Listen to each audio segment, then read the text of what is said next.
All I'm saying.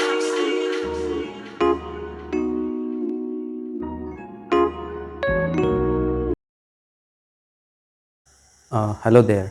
I hope you all are doing good in your life. So आज के इस video में हम लोग देखेंगे कि कैसे एक prolific electrical engineer came with an idea of transforming energy without any definite medium. He was actually thinking of transforming energy without using any kind of fire. Yes, I am talking about Sir Nikola Tesla. Actually इनके दिमाग में ये बात तब आया जब 20th century के first half of 20th century के दौर पे रेडियो वेव्स का बहुत बड़ा चलन था। उस वक्त लोग पेजर और टेलीग्राफी का इस्तेमाल कर रहे थे because of the prolific result from another giant Markovnikov. तो मार्कोनी के रिज़ल्ट से वो बहुत प्रभावित हुए थे, निकोलस टेस्ला। तो उनके दिमाग में आया कि जब हम लोग सिग्नल्स को पॉइंट ए से पॉइंट बी में हम ट्रांसमिट करते हैं बहुत लार्ज डिस्टेंट में, ऐसा होता है, सिग्नल हम रिसीव कर रहे हैं, तो एनर्जी भी क्यों नहीं रिसीव कर सकते हैं। मतलब इलेक्ट्रिकल एनर्जी को अगर हम पॉइंट ए से पॉइंट बी में ट्रांसमिट करें without using any kind of wire, क्या ये पॉसिबल है। तो मतलब ये एक क्लू उनको मिल गया था। अब बात आता है कि जो सर्किटरी डायग्राम उनके दिमाग में जो चल रहा था वो कैसा डिज़ाइन करें कि ये पॉसिबल हो सके। तो आपको हम अगर इसको रिसेंबल हम करें एनालॉगस के तौर पे, सपोज़ मान लीजिए आपके एरिया में एक वाटर टैंक है।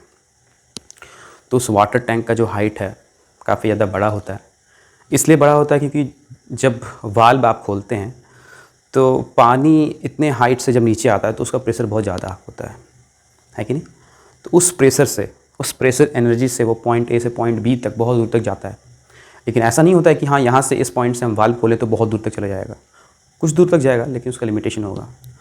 तो जहाँ तक वो गया वहाँ तक ठीक है, लेकिन उसके बाद फिर आप एक और वाटर टैंक लगा देते हैं कि ताकि और उस एरिया में जितने भी लोग रहते हैं उनके पास फिर उस प्रेशर से पानी जाए।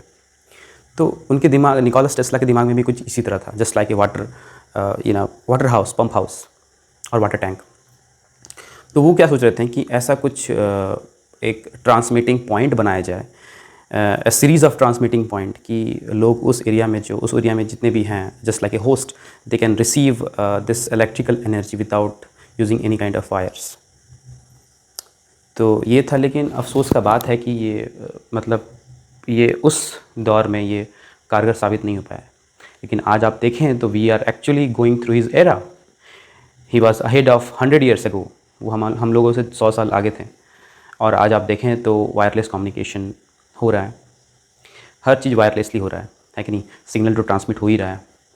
और if I am talking about wireless communication, we must have the knowledge of neural networkings which is important integral part of machine learning and artificial intelligence. So this guy is well known about this trending word called artificial intelligence and machine learning, और in other words data science. लेकिन अफसोस का बात है कि उनके इस statement पे कोई ध्यान नहीं दिया और वो जस्ट का तस एक ड्रीम ही रह गया। तो मेरे दिमाग में आया कि चलो ऐसा कुछ किया जाए, ऐसा छोटा सा ही प्रोजेक्ट उन्हीं को लेके, उन्हीं को डेडिकेटेड है ये प्रोजेक्ट। तो आप को मैं एक दिखाता हूँ सैम्पल जो मैंने आज सुबह मैंने बनाया, in the memory of Nicholas Tesla. So मैं इसके बारे में कुछ बता देता हूँ। ये एक पावर सोर्स है, बैटरी, ठीक है, एसी भी हो सकता है ऐसे। ये स्विच है, मैंने एक NPN ऑफ टाइप 2222 ट्रांजिस्टर मैंने लिया है, और एक 0.25 किलो ओम रजिस्टर लिया है, कॉपर वायर को मैंने वाइंड कर लिया, और एक स्टील हब लिया है। तो ये कुछ उनके दिमाग में था, just like this like a transmitting pole. एक जगह में ये पोल अगर हम गाड़ दें तो इस आसपास के एरिया में जितने भी लोग होते हैं वो यहाँ से एनर्जी ट्रांसमिट कर सकते हैं, रिसीव कर सकते हैं। तो वीडियो के लास्ट में आप देखेंगे कि मैंने इसे कैसे बनाया है और इसका अल्टीमेट रिज़ल्ट क्या है। हाँ, तो अब इसके बारे में हम जानते हैं कि कि ये काम कैसे करता है, इसका सर्किट डायग्राम देखेंगे हम लोग। और निकोलस टेस्ला के दिमाग में ऐसा ही अरेंजमेंट क्यों आया दिमाग में, इसके पीछे क्या रीज़न है एक्चुअली। तो रीज़न के बारे में जब हम बात करें तो उसको रिवील करने वाला सिर्फ एक property, mathematics and differential equations. तो इसमें डिफरेंशियल इक्वेशंस भी हम लोग देखेंगे कि how does a differential equation come out with such it's a marvelous result. So let me commence.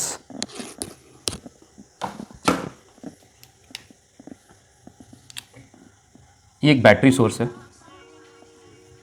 9 volt का, VDC, पॉजिटिव नेगेटिव।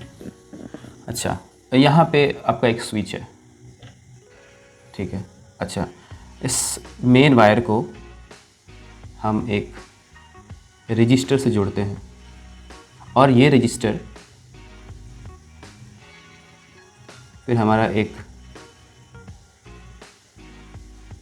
ट्रांजिस्टर से जुड़ा हुआ है, आप देख सकते हैं।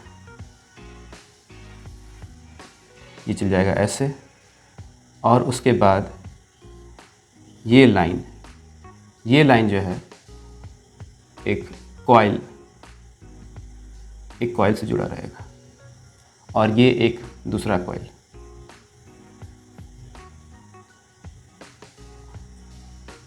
This must be grounded, and this is just like a free end. तो ये कुछ सर्किट डायग्राम है उसका। तो एक्चुअली ये जो फ्री एंड है ये तो एयर में है, this is being suspended in air, और ये ग्राउंडेड है। तो निकोलस टेस्ला के दिमाग में ये जो आपको लग रहा हो कि ये यार फ्री एंड क्यों है, इसके ऊपर मैंने ये हब रखा है, ये फ्री एंड क्यों है, ये इसलिए है because the kind of ions present in this atmosphere actually creates a dielectric, और डाइलेक्ट्रिक है तो मतलब it somehow works like a capacitor, बस यही तो चाहिए था उनको। So this reason is somehow partially said to be a parallel plate capacitor with some capacitive value C। तो इसके बारे में अगर हम बताएं तो मार्कोनी तो उनके लिए एक मोटिवेशनर तो थे ही कि उनको रास्ता दिख गया कि हाँ ऐसा ऐसा होता है ना, सिग्नल्स बहुत दूर तक ट्रांसमिट होता है। लेकिन उनके पीछे भी और एक जाइंट का हाथ है, माइकल फैराडे। तो माइकल फैराडे से उनको ये पता चला कि हाँ we can resonate the voltage और we can induce in kind of EMF on the other side, है कि नहीं। तो ये छोटा कॉइल है, इसमें जो नंबर ऑफ टर्न्स है आप देख सकते हैं, छोटा कॉइल यहाँ पे है, ये छोटा सा कॉइल है, ये छोटा है ब्लू वाला, है ना। तो जब यहाँ से करंट सर्कुलेट होता है तो मैग्नेटिक फील्ड पैदा करता है, मैग्नेटिक फ्लक्स पैदा करता है, जो इस बड़े वाले कॉइल से नंबर ऑफ टर्न्स से ज़्यादा है उसके साथ लिंकेज होके इलेक्ट्रिक फ्लक्स पैदा करता है। तो ultimately I would say that यहाँ पे जो EMF इंड्यूस्ड हो रहा है उसको हम E बोल सकते हैं। तो ये तो था सर्किट डायग्राम। अब इसके पीछे का मैथमेटिक्स हम लोग देखते हैं कि ऐसा ही स्ट्रक्चर क्यों चूज़ किए।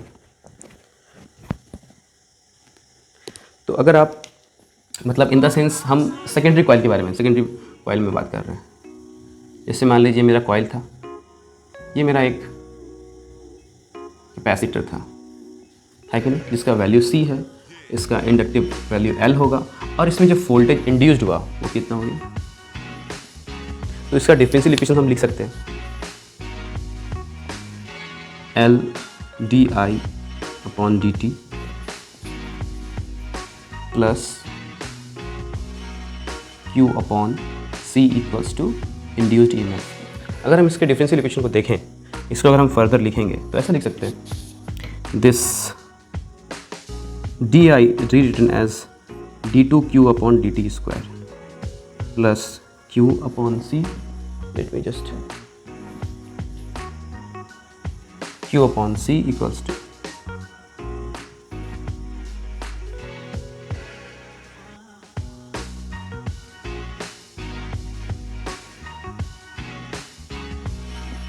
ठीक है। अगर इस non homogeneous differential equation of second order को अगर हम सॉल्व करते हैं तो हमारे पास दो सॉल्यूशन आएगा, एक कॉम्प्लीमेंट्री सॉल्यूशन आएगा और एक पार्टिकुलर इंटीग्रल आएगा। ठीक है, तो सॉल्व करने के बाद हमारे पास क्या आएगा, मैं यहाँ पे लिख देता हूँ क्योंकि यहाँ पे अगर मैं ज़्यादा लूँगा तो मेरा टाइम कंज्यूम हो जाएगा। तो जो Q आएगा, this Q at time t is given as a cos t upon root LC plus b sin t upon root LC plus induced EMF times c, कुछ ऐसा आ जाएगा। अगर मैं Q डैश के बारे में बात करूँ, Q डैश के बारे में बात करूँ तो क्या हो जाएगा, a negative times under root LC sine t upon root LC plus b cos t upon root LC. This should be inside and this becomes 0 because this is constant. अब अगर finally Q double dash of t ये कितना हो जाएगा, this should be negative है। अब अगर मैं फिर से करूँगा तो ये हो जाएगा negative of 1 upon LC a cos t times root LC plus b sine t times root LC, है कि नहीं। तो आप देख रहे हैं कि ये तो फिर से वही रिपीट आ गया Q of t because a cos t upon root LC plus b sine t upon root LC। It means we got it means Q double dash equals to negative of 1 upon LC times Q।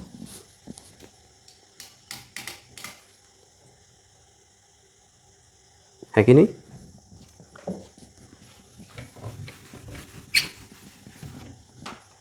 And you know that this omega is what 1 upon root LC। तो omega square कितना हो जाएगा, 1 upon LC। It means therefore Q double dash equals to negative of omega square times Q। So this Q double dash equals to negative of omega square times Q, isn't this is analogous with the situation of simple harmonic oscillation? It means the charge quantity start resonating, मतलब वो घट रहा है बढ़ रहा है, घट रहा है बढ़ रहा है, घट रहा है बढ़ रहा है कि नहीं। जैसे एग्जांपल के तौर पे अगर आप एक बॉल सबटेंड कर दिए और यहाँ से आप इसको एक आप यहाँ से इसको छोड़ते हैं, जस्ट रिलीज़ करते हैं, तो यहाँ से जो छोड़ते हैं तो फिर ये यहाँ आता है, फिर यहाँ आके फिर ये यहाँ आता है, फिर यहाँ आके फिर वो रुक जाता है कि नहीं। बढ़ा जीरो हो गया, फिर बढ़ेगा फिर जीरो होगा, फिर बढ़ेगा जीरो। तो इसी तरह का कुछ स्विंग होता है कि नहीं, जिसको हम लोग ऑक्सीलेशन बोलते हैं। यहाँ पे चार्ज का ऑक्सीलेशन हो रहा है। अगर आप देखें ये Q double dash is nothing just a voltage across this inductive load. It means जो कॉइल है ये जो मेरा कॉइल है वो चार्ज होगा फिर डिस्चार्ज हो जाएगा, वो चार्ज होगा फिर डिस्चार्ज होगा, चार्ज होगा डिस्चार्ज होगा, चार्ज होगा डिस्चार्ज होगा, ठीक है ना। तो ये जब चार्ज हो जाएगा तो जैसे टाइम बढ़ते जाएगा तो फिर ये डिस्चार्ज होने लगेगा। तो डिस्चार्ज होने लगेगा तो फिर ये चार्ज कैसे हो जाएगा, ये जब डिस्चार्ज होना स्टार्ट करेगा, ये जो कैपेसिटर है, कैपेसिटर एक एनर्जी स्टोरिंग डिवाइस है, तो it acts like a backup. तो ये कैपेसिटर उसको एज ए बैकअप की तरह इस्तेमाल करेगा ये इंडक्टिव लोड, तो फिर ये चार्ज हो जाएगा। और यहाँ पे जो ट्रांजिस्टर देख रहे हैं आप, ये जो मेरा ट्रांजिस्टर है, we all this is like NPN transistor है कि this acts in a unidirectional way. तो जैसे ही वो डिस्चार्ज होने लगेगा तो ये ऑफ हो जाएगा क्योंकि यूनिडायरेक्शन में काम करता है। फिर जैसे ही चार्ज होने लगेगा फिर से करंट फ्लो करने लगेगा, फिर करंट फ्लो करने लगेगा, फिर मैक्सिमम टाइम पे आके जब चार्ज मैक्सिमम हो जाएगा तो फिर ये डिस्चार्ज होना स्टार्ट कर जाएगा, फिर डिस्चार्ज होगा फिर स्विच ऑफ हो जाएगा। ये स्विच ऑफ स्विच ऑन हम नहीं कर रहे हैं, ये भाई साहब कर रहे हैं, है कि नहीं। दिस इज़ आर्टिफिशियल इंटेलिजेंस, है कि नहीं। ये खुद में इनको पता है कि भैया हाँ चार्ज हो रहे हो, डिस्चार्ज हो रहे हो ना, मैं तुम्हें अंदर आने नहीं दूंगा। तो फिर से वो फिर कैपेसिटिव लोड उसको चार्ज करेगा, फिर से ऑपरेट करेगा, तो इस तरह रेजोनेट होगा। तो रेजोनेट होने के कारण क्या होगा, रेजोनेट होने के कारण इतना ज़्यादा एनर्जी इसके अंदर आ जाएगा, इतना ज़्यादा एनर्जी इसके अंदर आ जाएगा कि ये एक मैग्नेटिक फील्ड पैदा करेगा, बहुत बहुत बहुत हाई इंटेंसिव मैग्नेटिक फील्ड पैदा करेगा। तो यहाँ पे जो हम ये हब लगाएं, ये हब हम इसलिए लगाएं कि जो मेरा फ्री इंड है, फ्री इंड यहाँ पे आके यहाँ पे इसके साथ कनेक्टेड है। तो फ्री इंड यहाँ पे कनेक्टेड है क्योंकि यहाँ पे सारा का सारा चार्ज यहाँ पे एक्यूमुलेट हो जाएगा। सारा का सारा चार्ज एक्यूमुलेट हो जाएगा और आप किसी भी चीज़ को इसको टच करेंगे तो स्पार्क पैदा होगा, because it's acts like a static, है ना, just like a Wendy graph generator. तो ये तो कुछ था। This is all about the circuit diagram, the mathematics behind this kind of circuit. तो अब हम लोग देखते हैं कि इसको बनाएं हम कैसे हम बनाए हैं और इसका अल्टीमेट रिजल्ट क्या हुआ है। तो चलिए देखते हैं।